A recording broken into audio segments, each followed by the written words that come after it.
mark the beginning of a new era in dealing with the graft monster. On several occasions, President William Ruto has told Kenyans to hold him accountable for corruption if there will be a loss of public resources. Our reporter Mary Magdalene Nekesa takes us through some of the sentiments made by the president concerning corrupt public officials.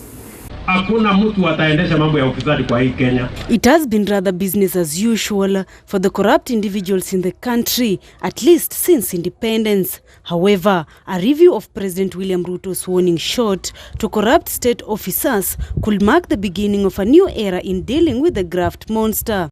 Mtu yeyote ambaye anapanga ati kuiba pesa ya serikali, my friend, tafuta nchi ingine. President William Ruto, while speaking in Kandara, Murang'a County during the burial of Dagoretti South Member of Parliament John Kiaria's father David Waweru Ng'ethe, told Kenyans to hold him accountable for corruption if there will be a loss of public resources during his tenure. Pale Kasarani nilipatiwa Biblia, nikapatiwa katiba, na pia nilipatiwa upanga.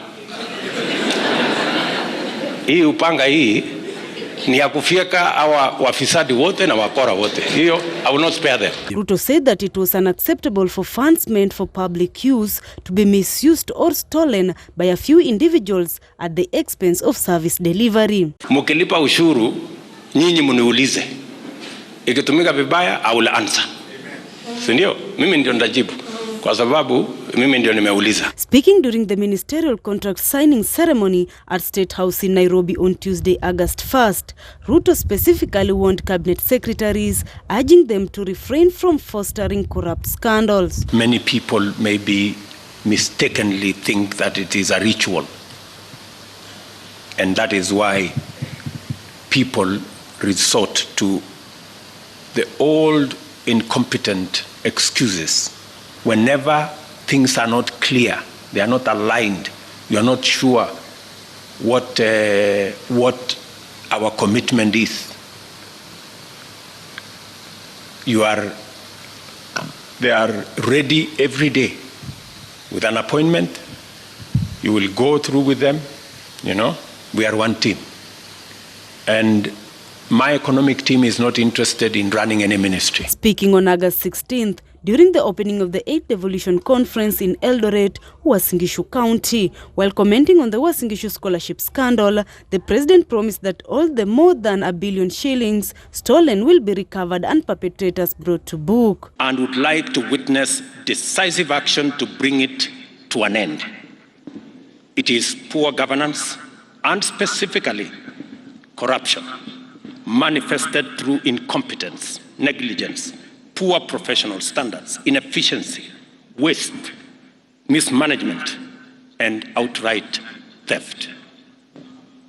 I am happy that the plenum session set out good governance practice as one focal area for the attention of this conference, because I have made my commitment to good governance and in particular decisive action against corruption very clear.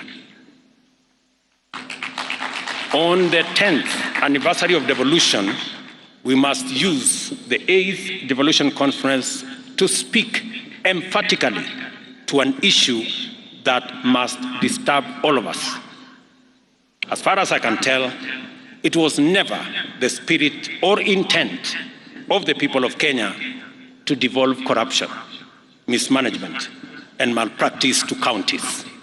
Yet, many counties have evolved into notorious epicenters of wanton looting, with everyone from the executive.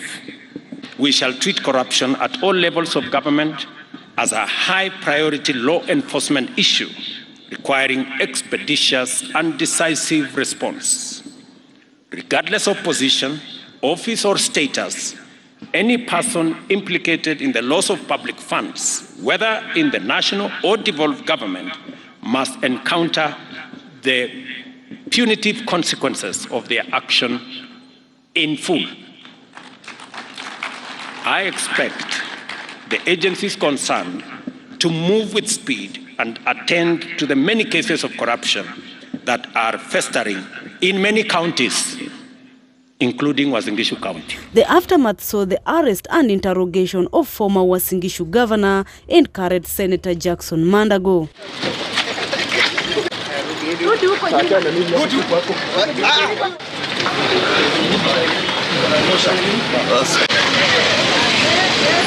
In May, during a prayer service at Isiolo Boys High School, President William Ruto directed the Ministry of Lands to take over duties of valuation of land from the National Land Commission. Pale kwa Ministry of, pale kwa National Land Commission imekuwa soko. Mtu unaenda hapo, unalipa pesa kidogo, shamba ya shilingi 1,100 inakuwa 1,000,000. Mwingine anaenda pale kwa sababu hujatoa pesa, shamba yako ya 1,000,000 inawekwa shilingi 1,100. Tunaelewana? That must stop. And it's not going to go forward. He said the move is meant to bring to an end the unfair and corrupt era of the Commission in land compensation. It is not possible for National Land Commission to decide where the compensation is going to happen, who is going to be compensated, and then they also decide how much it is going to be paid. No. We must separate for purposes of accountability. National Land Commission watafanya kazi yao. Ministry of Lands ambao wako na uwezo ya kufanya valuation, wafanya valuation so that tuondoe hii shida watu wa Isiolo wamejipata ndani yake. He said it is improper for the National Land Commission to value land and compensate at the same time. Katika hii serikali mimi naendesha, mambo ya ufisadi haitakuweko. Tunaelewana? Kenyans again were treated to a brand new form of war against the corruption in the country through 3 words coined and pronounced by President William Ruto: deportation, jail or death. Mimi nimewaambia hao wakora wote, wezi wote, matapeli, nimesema hawa watu mambo yao ni 3. Si ndio? Either wahame Kenya, ama waende jela, ama waende mbinguni. Hakuna dawa ingine. The president's strong words were recently delivered during a roadside meeting in Western Kenya, where he vowed to take decisive action against the alleged sugar cartels. Kwa hivyo mimi msikuwe na wasiwasi, niko hapo chonjo kabisa, nitahakikisha hii kitu ikakaa chonjo. Na wakora wote wako katikati, msikuwe na wasiwasi ati kuna mtu atakuja kutuongelesha Kiingereza hapa, sijui muhindi fulani, sijui nani. Hapana, hiyo haiwezekani. Sijui mwingine ananiambia rai nani? Hapana, hiyo haiwezekani. Hiyo no. Hii ni mali ya wananchi na hatuwezi kukubali mtu ambaye take advantage of people in this region. Nobody is going to take advantage of anybody. In his speech, President William Ruto expressed his determination to root out corruption and unlawful practices within the sugar industry. However, Law Society of Kenya now demand apology from President William Ruto, faulting the president's statement and called for him to retract them.